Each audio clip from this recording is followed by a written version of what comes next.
భూమిని దానం చేయటం వల్ల అనంత పుణ్యఫలం లభిస్తుంది. వీరికి శివలోక ప్రాప్తిని పరమేశ్వరుడు అనుగ్రహిస్తాడు. తిలదానం.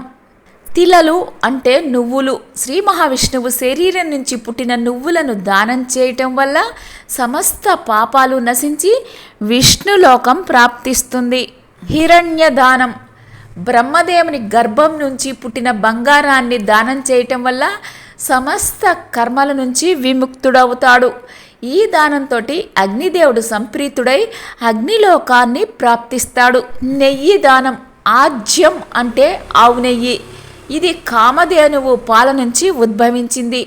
దీనిని యజ్ఞయాగాదులందు సకల దేవతలకు ఆహారంగా హవిసు రూపంలో సమర్పిస్తారు. అంతటి పవిత్రమైన ఆజ్యాన్ని దానం చేయటం వల్ల సకల యజ్ఞఫలం లభిస్తుంది. ఈ దానంతో ఇంద్రుడు సంప్రీతుడవుతాడు. దాతకు ఇంద్రలోక ప్రాప్తిని అనుగ్రహిస్తాడు. వస్త్రదానం.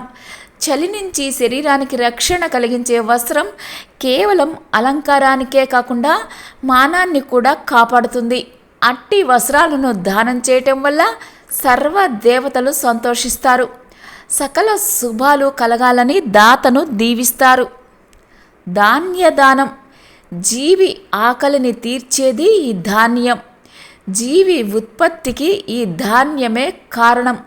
అలాంటి ధాన్యాన్ని ఒక బండెడు దానం చేయటం వల్ల సకల దిక్పాలకులు సంతృప్తి చెందుతారు. ఇహలోకంలో సకల సౌఖ్యాలను అనుగ్రహించి పరమందు దిక్పాలకలోక ప్రాప్తిని అనుగ్రహిస్తారు. గుడదానం. రుచులలో మధురమైనది బెల్లం. ఈ బెల్లం చెరుకు నుంచి ఉత్పత్తి అవుతుంది. బెల్లం అంటే వినాయకుడు శ్రీ మహాలక్ష్మికి మహాప్రీతి. ఈ దానంతో లక్ష్మీ గణపతులు సంతృప్తి పొందుతారు. దాతకు అఖండ విజయాలను అనంత సంపదలను అనుగ్రహిస్తారు. రజిత దానం. అగ్నిదేవుని కన్నీటి నుంచి ఉత్పన్నమైనది వెండి.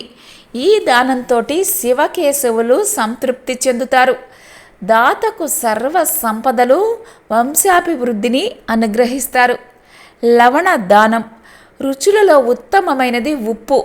ఈ దానంతో మృత్యుదేవత సంతృప్తి చెందుతుంది.